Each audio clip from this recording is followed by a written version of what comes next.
Busted Pencils, fully leaded education talk. Here are your hosts, Dr. Tim Slekar and Dr. Johnny Lupinacci, educated educators talking education. Ah, yeah, there it is. Busted Pencils, fully leaded education talk. Educated educators talking education. 855-752-4842. If you want to jump in, give us a call. Last night, Johnny Lupinacci, he's back tonight, though. You know what? We handled it. I just want to say, Dr. Julian Vasquez-Helig, Dr. Laura Deinhardt, Western Michigan University, grow your own program, addressing the teacher shortage for real, actually an investment in creating teachers who, live in the area, who might want, or people who live in the area who might want to become a teacher, the access that they now have to a curriculum to become a teacher at Western Michigan is there. Now the funding is there for them. And on top of that, too, the modality. You don't have to sit in a classroom during the time. You can get it fully online at Western Michigan. For a working adult, you're getting paid while you're doing an internship. What a great program. I said, Johnny, we featured this probably, a year and a half ago when we talked about the Tennessee program and Austin Peay State University. Yep, Prentice Chandler. Here we are, though, Western Michigan. Their increase in enrollment in the first iteration of this, 300 new students pursuing teaching licenses at Western Michigan University is on increase. They had 400 students to start in their regular program. When this program launched, they added another 300 new future teachers. And we were talking about the impact that is going to have on the teacher shortage in Michigan. And wow, what a reality. But Johnny, I'm so glad you're back. And not only you back, but it's Wednesday night. It's Educators Amplified in the house. And they're both in the house tonight too. Teacher Joanna, Teacher Hallie. Man, we are back together again, back in the saddle. Aerosmith. Anybody remembers that tune? Back in the saddle again. All right, Teacher Joanna, Teacher Hallie, welcome back. How are you guys doing? I'm doing all right. I'm feeling happy and relieved today. I think I shared with you guys our news about Say Yes to MPS passing.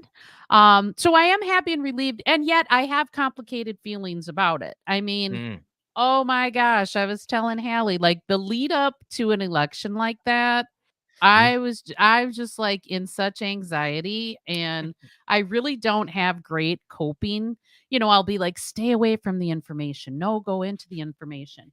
But overall, I'm happy, relieved, and I'll say what I've been saying to my coworkers to keep as we're marching towards this, is that I believe in the ground game.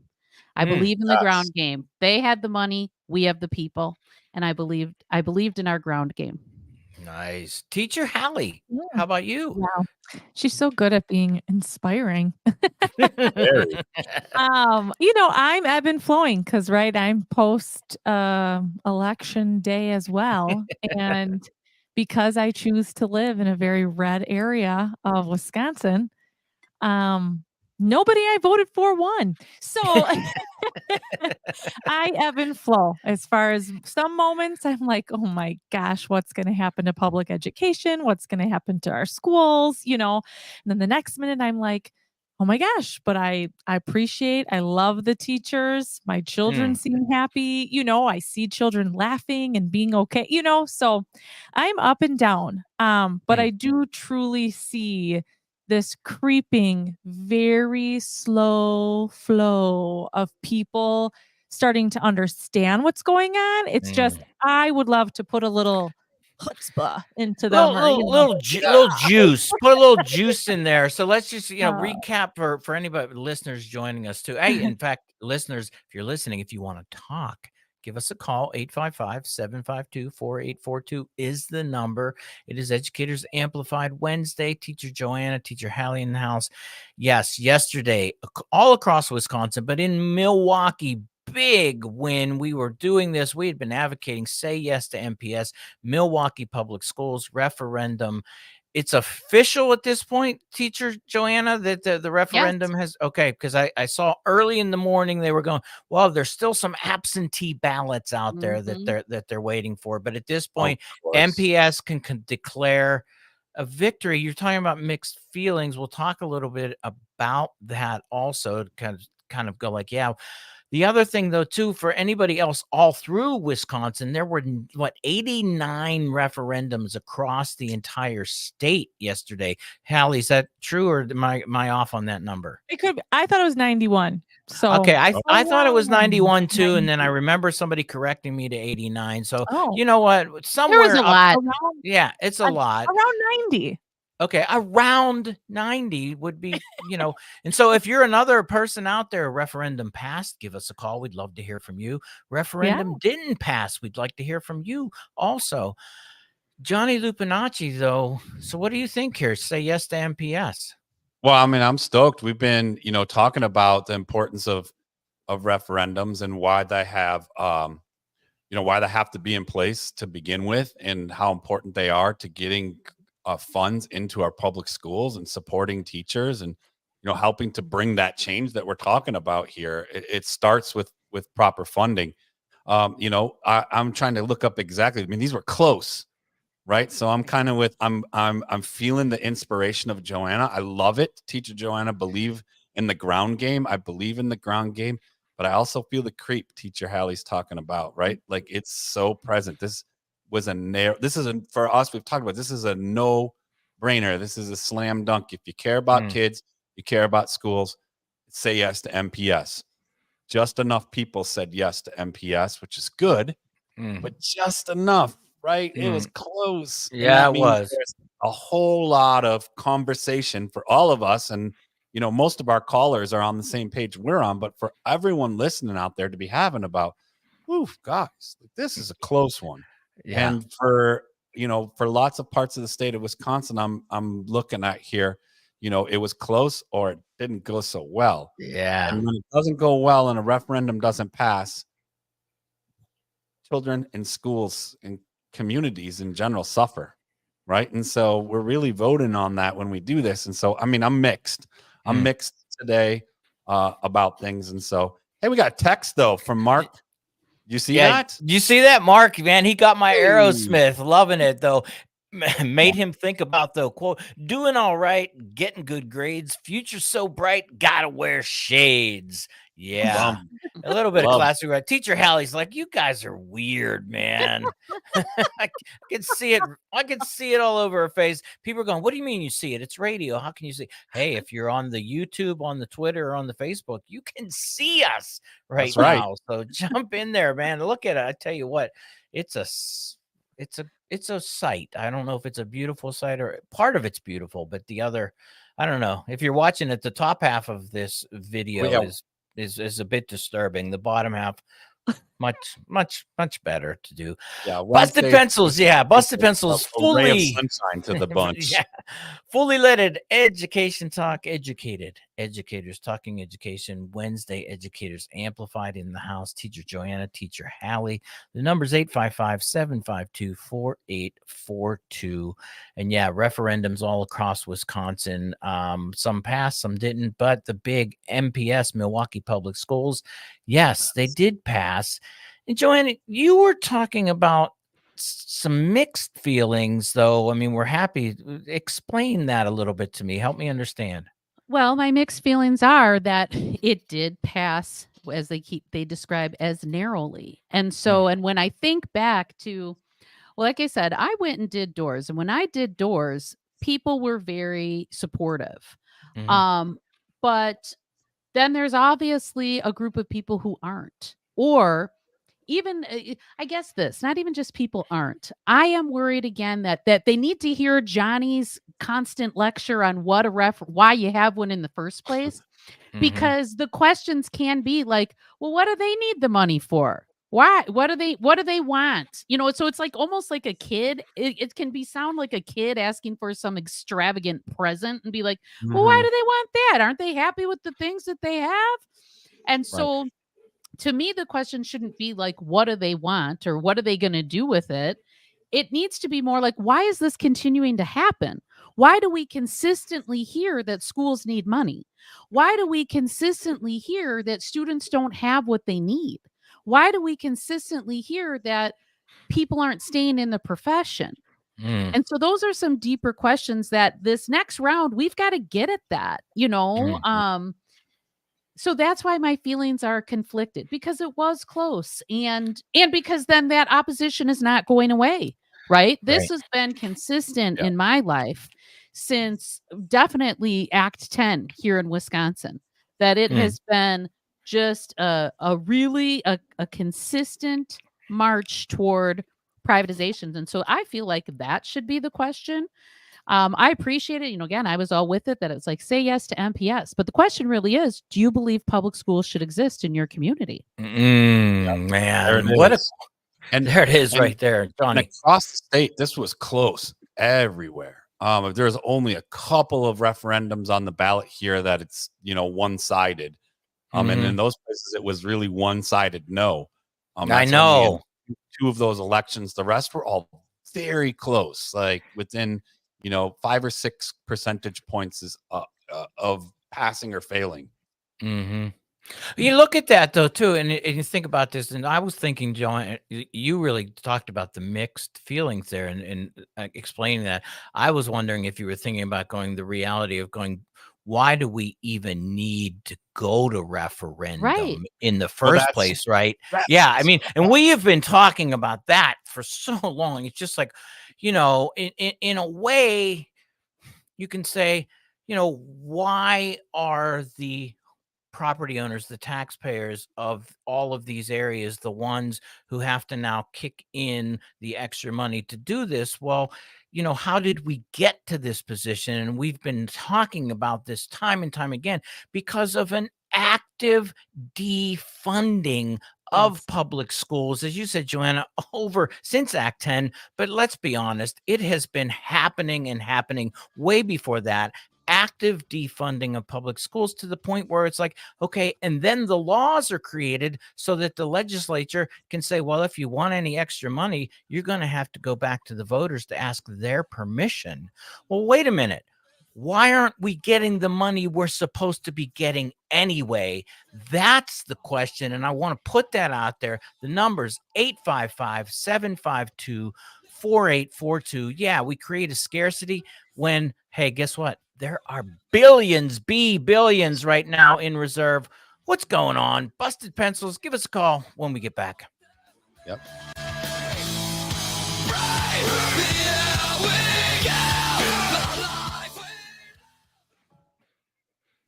All right. Nice. 1 minute break. Nice people. Nice people. So good to be back. Yeah, it is. We're all back. We're back home here. Back home. Woo. Back home. Back home. And I don't know. Yeah, we probably can't say anything right now if anybody's listening, but Johnny and I, we think we have some even more potential good Exciting news. Yeah. Exciting happening. Tell us after. Positive for the show. Ooh, I can't wait to hear. Back to when you were talking about your guests last night about the teacher, the Grow Your Own program. Right. I don't know if you saw my comment about again, I'm all for it, but our side of it is, that when somebody's got to do it. Like, focus on getting them in, but where's the work on getting people to stay? And let's get back into that, Tim. You know what I mean? And the conditions. Yeah. Yes, absolutely. Because it's one thing to get a bunch of people ready to teach, and then we get them in there, and they're like, "Are you kidding me? Like, what in the world?" Remember, we're all testament to you can.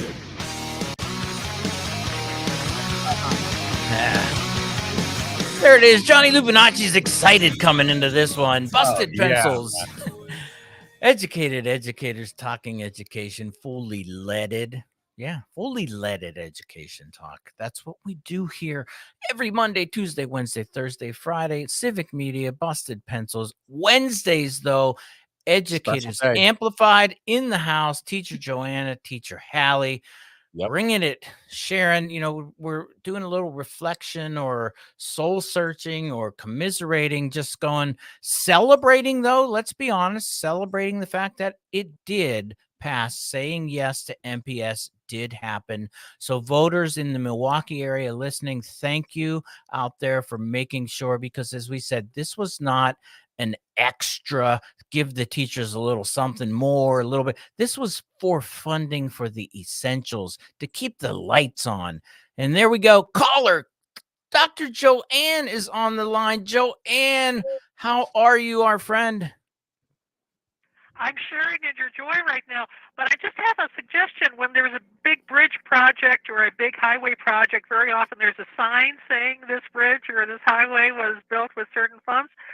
I was just wondering, is there a way to reflect in the future that this referendum helped to fix the lights in a big auditorium, or this referendum helped to hire 3 more teachers? Maybe put a big sign so the voters know that there's actual results from what they voted for. I love that. I love that, Dr. Joanne. Thanks for bringing that up, because how great would it be to announce this football game on Friday night is brought to you by the voters of, that voted yes to MPS, or just making it clear that every time you drive past a public school and you see a sign, right, and you see kids out playing on the playground, or you have to slow down extra slow to go past that school's open because the voters passed the referendum. That's how really, Teacher Joanna put in the chat, right? It's this mixed feeling after a referendum, because it's celebratory and it's also the commiserating around how did we get here to where we've this orchestrated scarcity where we've underfunded so much that we have to go out and ask local folks for increased taxes in order just to keep things going, right? That's intentional. That is by design. And that puts all kinds of extra stress on those hundreds of teachers, Tim, that you were talking about. Like this is not different than what's happening in Kalamazoo or other places in Michigan, Wisconsin. Wisconsin is a canary in the coal mine for things happening all around the country, right? And so, the conditions for teachers are really not good, right? And that means also conditions for learners are not good, and they're made better because teacher on the backs and the labor of teachers, right? And so it's a mixed bag. We're like, yay, say yes to MPS pass, thank goodness, right? Let's celebrate every time we see a public school, because that is due to, in part, the fact that voters voted yes on MPS, or referendums passed where they passed. I love Dr. Joanne's idea too about celebrating it and making it well known. Yeah, that's great. Yeah. Joanne, you like that? I could see you smiling as Joanne was talking. Yeah, well, because I think that is it. I don't think we do. I love the suggestion, and right, we don't do enough of acknowledging, and in this way, in a positive way, of what's really going on. And so people aren't aware. Like, right, I'm not sitting here thinking like people aren't aware because they're like dumb. I don't think that at all. I think it's related to the things that Joanne suggested, that we don't make it known. It's all kind of like taken for granted. And so it was a great suggestion. I also think, though, that this topic itself kind of weaves its way back to what you said you guys were talking about last night about programs to bring teachers in. I focus on like, how do you get people to stay? And when you think about this, like if every year you're hanging by a thread and you need some referendum, I'm telling you, there is stress and panic. Like Monday and Tuesday in MPS was stressful, and quiet. It's like you're all just like, ah. And then, so that really contributes to the conditions that new people are going to be coming into. So there's a lot of reasons why we got to get this all right. Yeah, we definitely have to. Teacher Hallie, got the look of concern across your face there. I got, hey, I just got to make sure that everybody, the listeners that are truly listening, I got to describe what I see. Okay, you guys are having such a great conversation.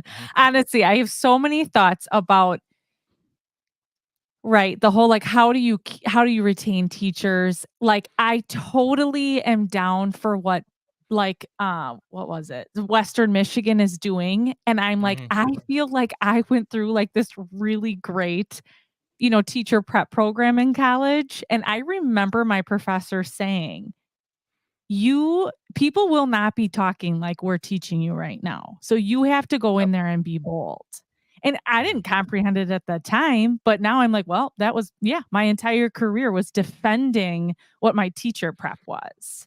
Whoa. But and like that was true education, because as a teacher, when I went into the profession, I was like, what are we doing? As far as like, it was just so dictated by a textbook or so dictated by a test. So I'm thinking about that. And at the same time, I was trying to add up how much money every school was doing for the referendum, because I wanted to figure out like how much money is the state for schools asking for in relation to like how much money the state has and hasn't given. So that's doing the math. Teacher Joanna. Yeah, I think I think WPEN has that number. It's less than $6 billion for sure. You know what I mean? It's like it was like every referendum, yes, wish could have been fulfilled just through proper state funding. Yeah. But I don't have the exact number. But I mean, that's it too, right? Is to realize there wasn't really a need for any referendum in the state of, because the responsibility of the elected officials in representing the communities and the people and the schools that they represent had a responsibility and obligation to step up and do what's right, which is to fund their public schools, fund the commons, because that is what is for all of us core democratic values that we're talking about. You as a legislator, the reality that you have forced this referendum to make it look like, well, the voters picked it, wasn't up to us. Well, actually, it was up to you to push it to referendum because of your defunding activities and not moving forward. And specifically this year in Wisconsin, realizing $6 billion in surplus and then telling the school districts of the state, no, you don't get the money you're supposed to have. That was, in fair funding court cases has been documented and demonstrated again that we actually do owe you. In fact, we've been told by the Supreme Court we're supposed to fund equitably the way we're supposed to according to the law and according to the Constitution. We're not going to do that right now, though, because we're going to continue to be, holes and do what it is that we do, which is make the public look as if we're going to turn them against public schools. The reality we're moving, though, let's turn it against the politicians at this point. It's busted pencils. It's fully leaded. Man, sorry, got on a rant there. When we come back, LA Tom, those on the line. Yep.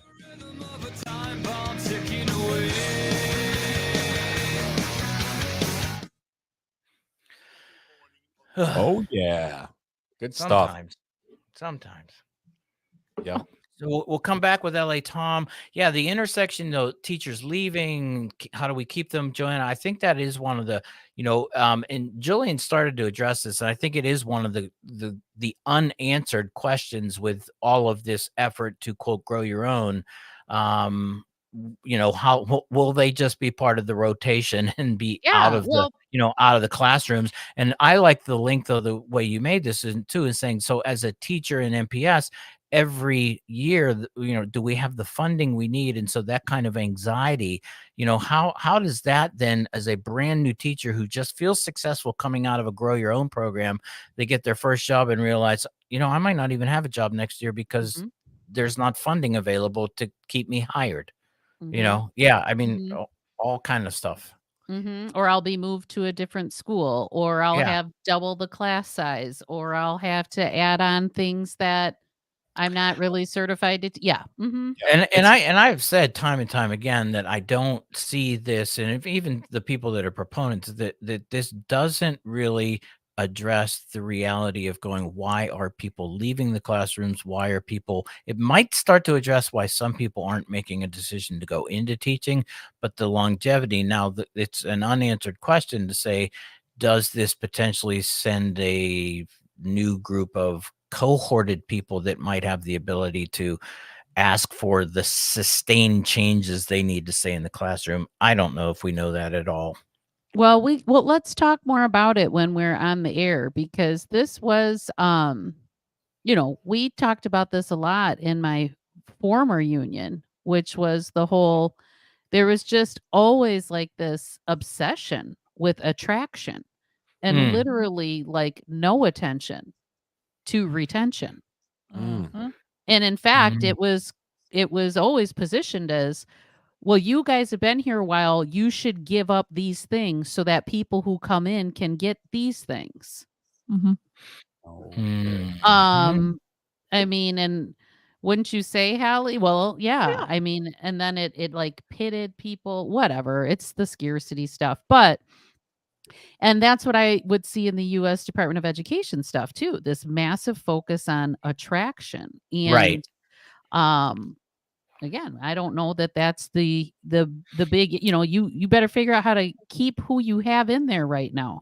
Well, we know statistically, in fact, we know this for sure, and because I'm pretty sure that the statistic that holds in Ohio, for the longest time, they didn't want to even declare that there was a, quote, teacher shortage in Ohio because the number of licensed teachers in the state of Ohio outnumbered the number of openings.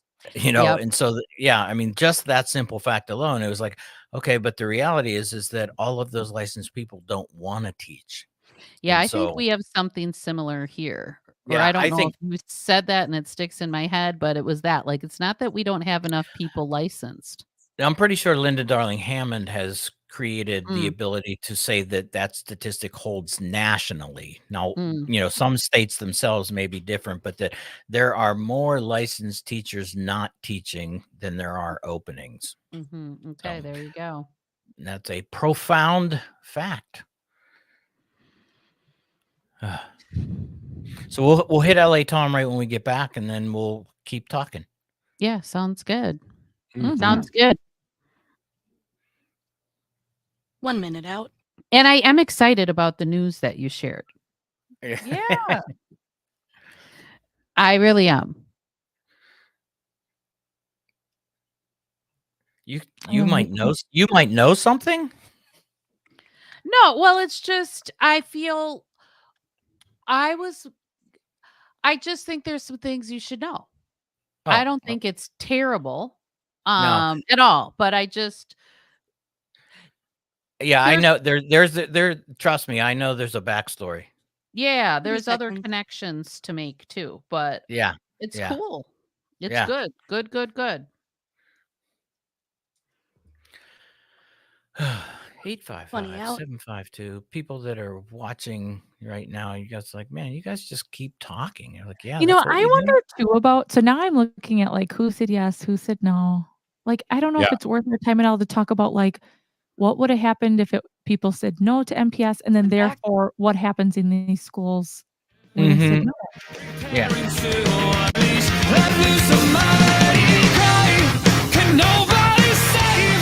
Yeah, I know. We can save you. That's what we do here. Busted Pencils, fully leaded education talk. Educated educators talking education. Wednesday night, educators amplified in the house. Teacher Joanna, Teacher Hallie, celebrating the Say Yes to MPS. Although some schools, some school districts in the state of Wisconsin, the voters said no. We want to come back. We'll talk more about that. But LA Tom is on the line. LA Tom, what's happening, our friend? Hey guys, first off, we, the people, ultimately are the government. We, the people, are ultimately the public schools. We, the people, are ultimately anything that has to do with the public. And we should be calling these things, maybe we should start fixing the word government and calling it government schools and government, all the different things that are in the public sector that we all basically own. Or we just say we the people, whatever it is, because it's our tax dollars that are paying for it. I heard some calls today, people calling, oh, why does Milwaukee need more money? It's like, first off, these are people who weren't even calling from Milwaukee. Second off, it was they don't understand. They think that Milwaukee's just getting more and more and more money rather than the Republicans are sitting on billions of dollars that could actually help out the actual economic engine of the state of Wisconsin by actually giving money to Milwaukee the way that they should be. If you want to hold people accountable to the money that you give them, fine. But you know what? This is for the basic necessities, and it's an investment. It is. I am a small business owner. When I look at something in advertising, I look at it as a return on my investment. If I put this in, what am I getting back? And that's what we need to be looking at in terms of education. Everything that we talk about should be about a return on investment. And I'm not talking about money investment. I'm talking about a future investment. I'm talking about public safety. I'm talking about everything that we do. I mean, I have a question. Actually, it's been bugging me a lot. Do people even teach the nursery rhymes? Do people teach nursery rhymes anymore? The three little pigs about, basically, building a foundation full of bricks so the big bad wolf can't go and blow it down, and the little boy that called what was he called? Oh man, Wolf, the one that kept on doing what George, The boy who cried wolf. Are you talking about? The one that cried wolf, the way that George War Criminal Bush did. I mean, I swear to God, there were reasons that they did these nursery rhymes. And the reason they did these nursery rhymes is so people could actually learn at a child age, like Piaget would say, in the concrete. So when they got older, they would actually understand it in the abstract. And it's not even that abstract. Look at that. L.A. Tom dropping some education theorists there. Teacher Joanna, response, and then Teacher Hallie. Well, I'm, of course, am dismayed to hear Tom share, again, what we know exists when we're talking about the city of Milwaukee. I don't know even that we're talking about the specific issues other than the stereotype that's associated with our city. And that just made me think that when we were putting on the work, we were thinking the whole, we're going to focus on Milwaukee and we're going to put on the work, because a lot of the noise was from outside. And then when he was talking about nursery rhymes, honestly, I was trying to think, and I'm like, ooh, I don't know that, I don't know if that was in the Lucy Calkins reading series, that or if it's in any of the reading series that now are very limited for young people having access to. So I was more thinking about that. Hallie has younger kids. She might know. Honestly, not that I can think. Yeah. I mean, maybe they're not telling me, but no. I mean, anything Lucy Calkins 100% does not. But come on, little kids were doing nursery rhymes, right? I mean, we haven't cut out nursery rhymes in children's literature for little kids, have we? I mean, maybe we have in today's polarized world, because I'm sure somebody finds something offensive about naked pigs and having their houses blown down by big bad wolves. There's probably some sexual thing there that I don't see happening, that we would need to ban the Three Little Pigs, because I mean, I remember reading them, and for some reason they never had clothes on. So maybe that's a real issue there. Teacher Hallie, I see you now going into the phase of going, let me think about this. I am. But I want to say, sorry. I was going to say, though, I always really appreciate the grounding nature of LA Tom, and how he, grounds folks back to, what our democracy is really about. And so, I always appreciate his groundedness in these topics. Hallie. I do too. Yeah, I do too. I always love, he's got his beginning sentence. Maybe it makes me think maybe I should come up with a slogan to say before I speak. But a little bit, honestly, my youngest is in first grade, and she started school in 4K. I do not remember her doing nursery rhymes. And if I think about her school day to day, maybe they would have quote unquote allowed it in 4K, but definitely not 5K. Johnny Lupinacci's got to look like he has a sense of this too. I want to go upstairs and ask her. Yeah. No, I was just kind of, I want to come back to this, like the reasons again why, because we were talking about, some people are upset about referendums passing. We're excited about it because Milwaukee Public Schools, I mean, we have a lot of great friends teaching and doing really important work in those schools. And there's so many schools across the country and the state where there are amazing teachers doing great work despite underfunding, and that shouldn't be the case. And if we look at the teacher Joanna brought up the Wisconsin Public Education Network, and they share a report about referendums, and if it in one of their reports they share, and it's important, it's like over the past 30 years, the state, which like historically funded public schools, has decreased their funding and really dispersed those decreases to local people. So those tax cuts that said politicians ran on, they said, hey, we're going to cut taxes, we're going to reduce your taxes. That was all smoke and mirrors.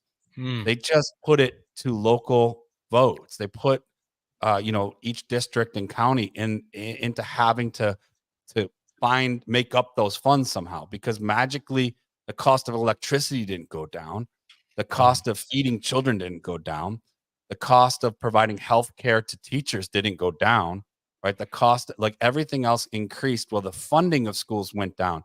And I just want to point out that that's very orchestrated instability. It's not only lying to the taxpayers, of the state and saying, hey, we're going to reduce your taxes. No, that cut comes from somewhere, and it came from public schools. And if we look at these reports, K-12 school funding, right? They've had to make up back in 2000, $32 million lost in those cuts. So referendums had to make up $32 million, right? In 2010, it was $180 million they had to make up in those continued cuts. And in 2023, it's $650 million, right? That they've had to make it. So there's a pattern here that for everyone who is like, who is hearing, well, we cut taxes, we reduce taxes at the state level. They really haven't. They've just put it on the local people and orchestrated instability in our schools. And LA Tom last week or so, he called up and he talked about the commons, and then we got kind of on that theme of the importance of common good and the commons and those non-monetized things we rely on as part of our day-to-day life in a democracy in a developed world, right? And public education ought to be part of the commons, right? But in every way, it's not. It's monetized and put on the backs of people in those communities to figure out how to make up those gaps.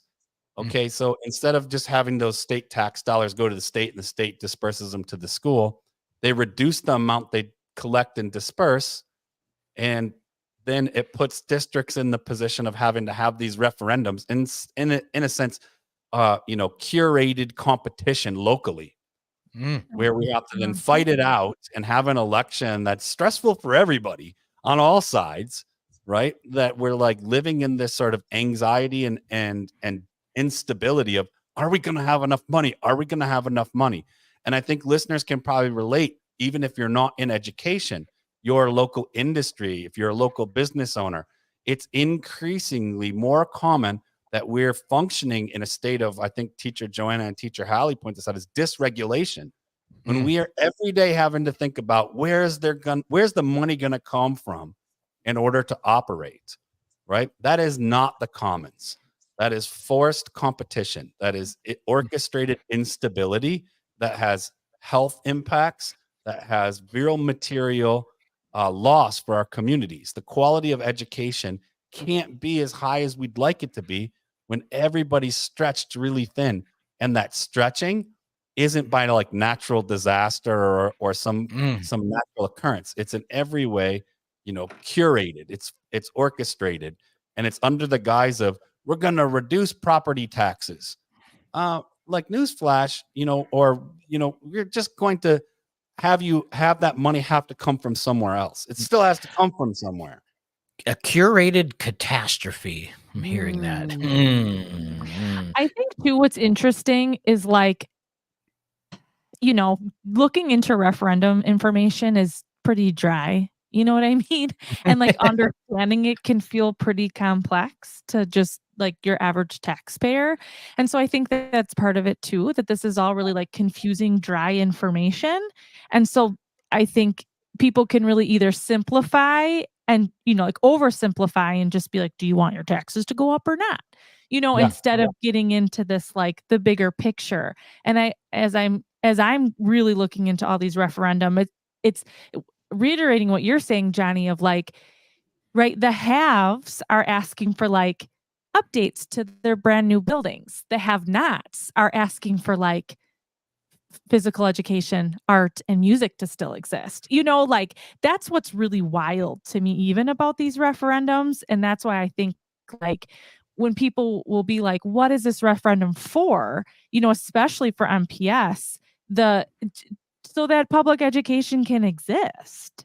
Versus in other referendums, it's so that, and I'm not saying that these other schools shouldn't, but I'm like, right, we're already so separate, and this only further separates. You know what I mean? Well, no, which goes back to the state's constitutional obligation to fund public schools equitably, and the fact that this has been litigated all the way at the Supreme Court level to say that the state isn't living up to its constitutional duty because of, we said, the disparate funding that happens between schools that don't have and schools that already have, and saying that, you know what, actually, if we were funding Milwaukee public schools equitably, it would be in a different way. And so we create that. And, Johnny's saying this competition that we point out, hey, the number's 855-752-4842. If you want to jump in, 855-752-4842, caller, Teacher Joanna. I could see that look is like, I got something to say. Well, or more. No, I was noticing I have an awareness of myself, and I'm like, I love Johnny's explanation, and it's so good. And yet I noticed that like my emotional state will kind of drift somewhere else to be like, this is where again I'll fall back on like, I just want to teach. I really do. Like, I'm surrounded by people who just love and care for children and are exceptionally talented and trained at helping kids develop healthfully and grow and build new skills. And so that, like, you guys, there's all the technical pieces and I understand it. And yet then there's the emotional social piece of it too, and literally just like emotional social, meaning like how I feel and then how I've got to go interact with everybody in my workspace, the kids, their parents, my other coworkers. Especially knowing that somebody is working to make that harder for you unjustly. That's absolutely, that's very devaluing. So how can we value our teachers and that great work they do? That's the question. We're going to come back. Busted Pencils.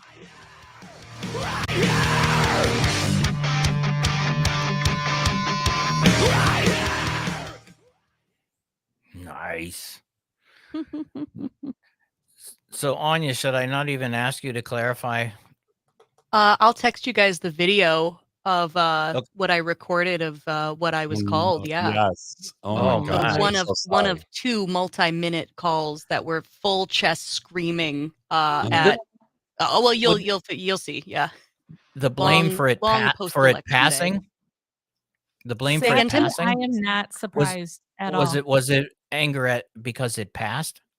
Yes. It was anger that trans people exist. It was anger that we would talk about Easter. It was anger that we were two women. I've never heard the C word so much in my life, except for when I was in New York last. I'm sorry that happened. It's all good. It's just like, ugh. I'm sorry. It's a lot of energy to take on.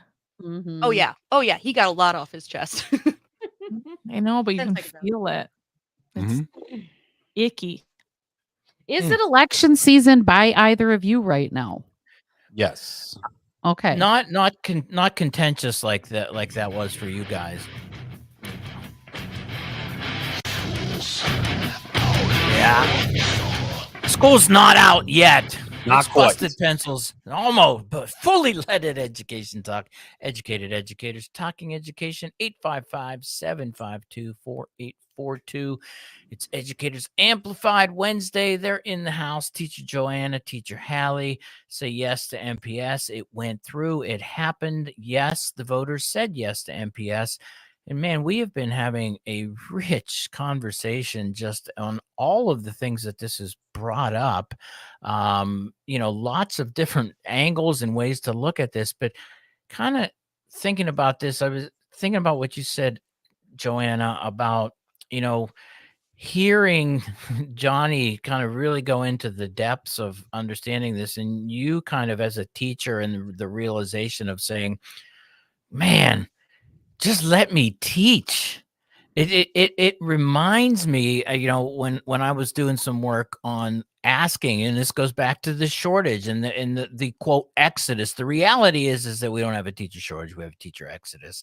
And the number one, I interviewed across the country well over 400 teachers about, are they planning on staying? What's going to happen? And at some point too, I'm going to be releasing a book that's going to go over all those, those results. But I was able to sum up all of those 400 teachers said one thing simply: just let me teach. Just let me teach was the answer to would you stay? Yeah, if I was allowed to teach. Would you? Yeah, if I was allowed to focus on being an educator, if I was able to devote my soul the way I imagined when I wanted to become a teacher, could I live out that vocation of giving back, of doing better for students in front of me, for the community? That was always there. Oh man, Jack from Merrimack's on the phone. Jack, what's happening, our friend?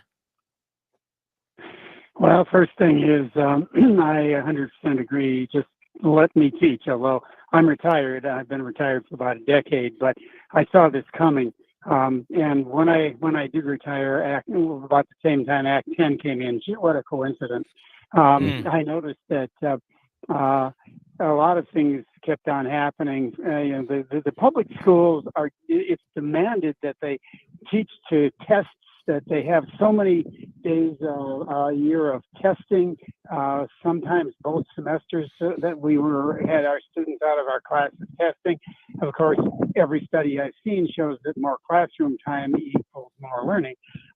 Then there's within Act 10, since teachers have no control over their conditions of employment, I saw 4 days a week where teachers were called in. Classes started at 8. They had to be in meetings at 7, which let out between 7:45 and 7:50. You barely had time to get to class, much less. So if you wanted to actually teach and prepare for your teaching, you had to be in 6:30. I was in the lab at 6:30 anyway regularly because I taught sciences, but not everybody did that. Not everybody made that choice. But the thing that really galls me about this whole thing, there is money there. You've already covered that. What really hacks me off is the unreasonable dichotomy between giving away for welfare $3,000 a student to private and parochial schools. And I taught in private and parochial schools as well, but mostly in public, giving away $3,000 per student, but then saying, oh, if you will tax yourselves more, you can then get $300 per student more in funding.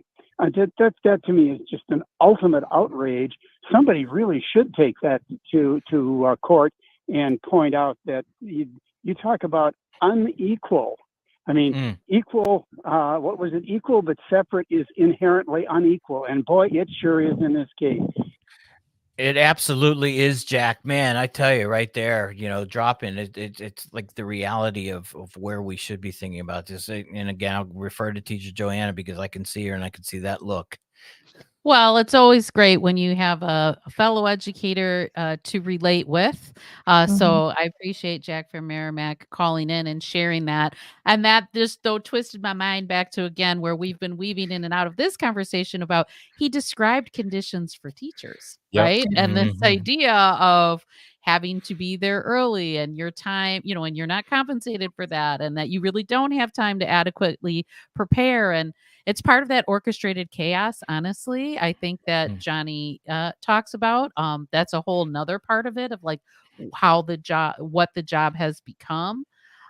So yeah, I was just really thinking about that. And like, I appreciate Jack sharing, because anytime we get out the reality, it helps people have a better awareness and deeper understanding. Thank you, Jack, for being a teacher and a caller and a listener. For listeners, Jack referred to Act 10, 2011, which severely limited collective bargaining for teachers, for public employees. And so, there's a big loss. Huge. And I remember that. I gotta say, well, no, I won't say that, but a lot of what happened with Act 10 actually did generate the fact that we actually have busted pencils right now, because of where that was. And I was in Pennsylvania at the time, but watching that happen, I was doing some commentary at the time on local radio, and I had a great friend. I still have a great friend in the Wisconsin area who was doing some radio, and he was like, "Man, you want to do some commenting on what's happening up here in Wisconsin with the Act 10?" And I did some commenting, with local radio there at Wisconsin at the time, and that actually led into how I ended up in Wisconsin and how Busted Pencils was born. So I don't want to say Act 10 gave us busted Silver pencils. lining. Yeah, I know, right? Because, but hey, we'll but take the importance, Tim, of taking on that role of opening up conversation about these, like Teacher Joanna said, creating a space, and stewarding the space where a teacher can call up and say, "Here's what's happening. Here's what I experienced as an educator who wants to teach, who's highly qualified, by all standards, a great teacher in our schools. And here's what my work experience was like. Here's the loss that our collective community of teachers experience when things like Act 10 went into motion." I want to offer too, like, I just appreciate that we get to be here once a week too, because Educators Amplified, that is really what it is about that emotional piece. I don't remember Act 10 as stripping away like my collective bargaining. I remember the emotional like PTSD that I have from it. And year after year since then. And then these referendums, the emotional hits that we take in our profession. And that is why we have busted. And guess what? Busted pencils, hopefully the antidote or some type of relief of that PTSD. Busted pencils, Educators Amplified, Teacher Joanna, Teacher Hallie, thank you so much. Tomorrow, Thursday, Martin Atkins post-punk. Oh, yeah.